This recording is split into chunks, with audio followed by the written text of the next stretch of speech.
Olha, Cláudio, eu vou completar a questão aqui. Tive que fazer, esse assunto é eutanásia em dois cães. Os dois tiveram edema pulmonar. Aí vem a questão de se poder fazer eutanásia ou não. E a outra aqui. Isso pode ser alguma expiação do animal? O animal não sofre expiação porque ele não tem essa dinâmica do livre-arbítrio como nós entendemos, tá? Em consciência de culpa, lei de causa e efeito, o funcionamento do mecanismo do princípio espiritual é diferente. Só quando se individualiza é que a lei de causa e efeito passa a vigorar sobre o indivíduo. Como o animal ainda está desde os reinos elementais até o reino animal, o princípio espiritual, aquilo que André Luiz chama de crisálida da consciência, não é partícipe nesse processo de causa e efeito, então não tem expiação. O que acontece são certas engrenagens fluídicas. Então, por ele também ter uma constituição espiritual, que nós uma vez aqui nós brincamos, que eu perguntei a um dirigente espírita, até Jano, né? Eu falei, Jano, se o encarnado ele tem perispírito, o animal tem o quê? Aí ele falou, não existe nada na doutrina espírita que fala sobre o perispírito do animal. Agora, como ele não é um espírito, ele é um princípio espiritual, então ele tem um periprincípio espiritual. Aí eu achei muito interessante essa sacada do Jano. Hoje, com Sempre, né? estudos mais profundos, a gente sabe que não é só isso, a questão não é tão simplória, tá? Na verdade, a constituição nossa, nós somos homens setenários.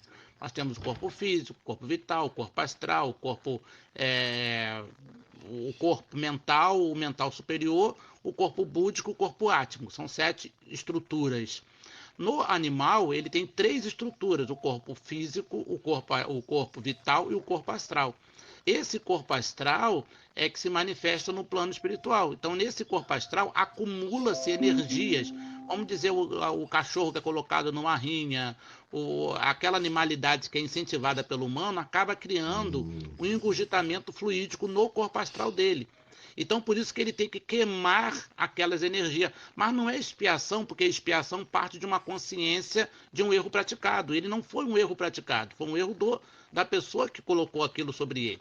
Está no encarnado. Então, é uma questão muito mais complexa do que isso. Então, o que a gente fala que é expiação, porque nós não temos mecanismos para que nós possamos entender em profundidade o mecanismo que está se dando nesse processo. Então, não é expiação por não ter consciência de culpa, por não ter culpa. Então, não é expiação. Mas agora, é um processo de limpeza psíquica astralina? Sim, é mesmo. O caso da eutanásia. A gente tem que entender que nós, humanos, qual é a ação, qual é a intenção que está por trás da nossa ação. Então, acredito eu tenho certeza, digamos assim, que essa eutanásia que foi feita não foi feita com intenção equivocada. Então é claro que não tem que a pessoa que autorizou vai ficar com a consciência, tá de. Não, como nós aqui já falamos em alhures, quando aconteceu conosco, eu não fiz. Eu optei para não fazer eutanásia, não queria pedir para que Deus decidisse, a espiritualidade decidisse. O mentor espiritual nosso foi lá e decidiu. E levou o cachorrinho nosso por morte natural, apesar do veterinário sugerir que houvesse o processo da eutanásia. É equivocado? Sim, de certo modo sim, porque está tirando uma vida. Então o pet ele tem a importância para nós como de uma pessoa. Então é equivocado também. Mas não há como ter consciência de culpa desde que a nossa intenção, em tese, não foi aquela.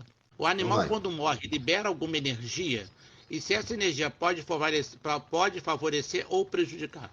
Essa energia que ele libera, são duas energias, tá, Ricardo? Primeiro, libera a energia natural que todo ser humano, seja espírito já individualizado ou princípio espiritual, libera, que na verdade é o chamado dupletérico, ou corpo vital, que é um corpo energético. Então ele dura por volta de 72 horas até que ele é liberado como energia. Então, inclusive, há experiências científicas feitas que perde por volta de 70 gramas, mais ou menos, que é o peso específico desse corpo vital. Além de uma outra energia, que no caso é o seu corpo astralino, o seu corpo astral. Um caso que nós citamos aqui, a Lures também, que está lá registrado no livro Alma, tá? A evolução anímica do Gabriel Delany, que ele cita o caso de uma reunião mediúnica que ele se encontrava e estava todo mundo lá, tinham várias mulheres sentadas na reunião mediúnica em volta da mesa e passou uma aranha. Ele viu aquela aranha, ele ficou com medo daquela aranha, por exemplo, subir na perna de uma dama lá, de uma médium, e de repente criar um pânico. E ele ficou ali sem saber o que fazer, ele foi e resolveu pisar na aranha e pisou. Quando ele pisou, ele esmagou a aranha e olhou para baixo, né? Disfarçou e olhou. Quando olhou, ele viu a aranha saindo debaixo do pé dele e entrou dentro de uma parede. Só que aquela aranha que saiu do pé dele, a outra aranha era uma aranha preta e saiu uma aranha branca, quase luminescente. Ele foi e levantou o pé. Quando levantou, ele viu que a aranha estava esmagada debaixo do pé dele. Ou seja, o que saiu foi o duplo etérico da aranha. Então, a aranha também tem esse princípio espiritual.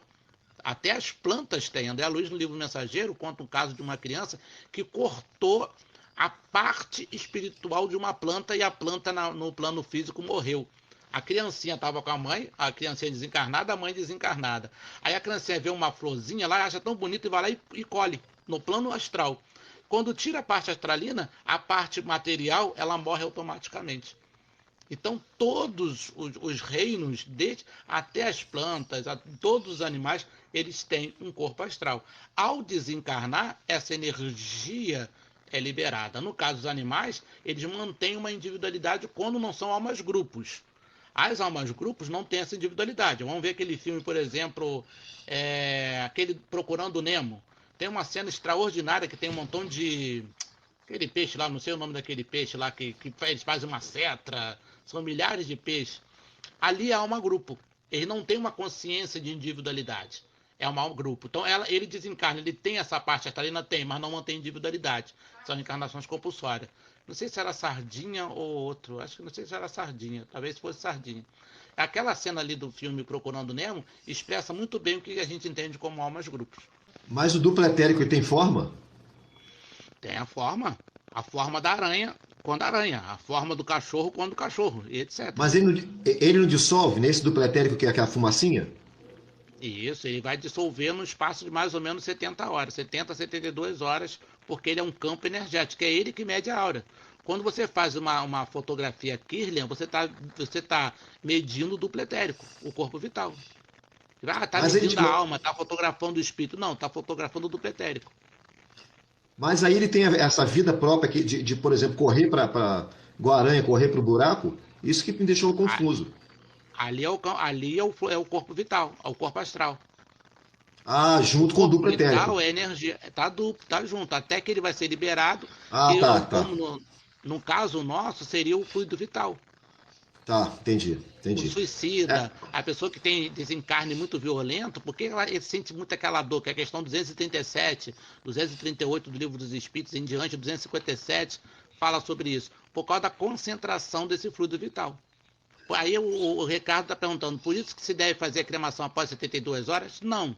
A cremação é uma questão cultural. Algumas pessoas quase que indicando isso falam, talvez seja uma desculpa, até poderia, mas a cremação é muito mais uma questão cultural também.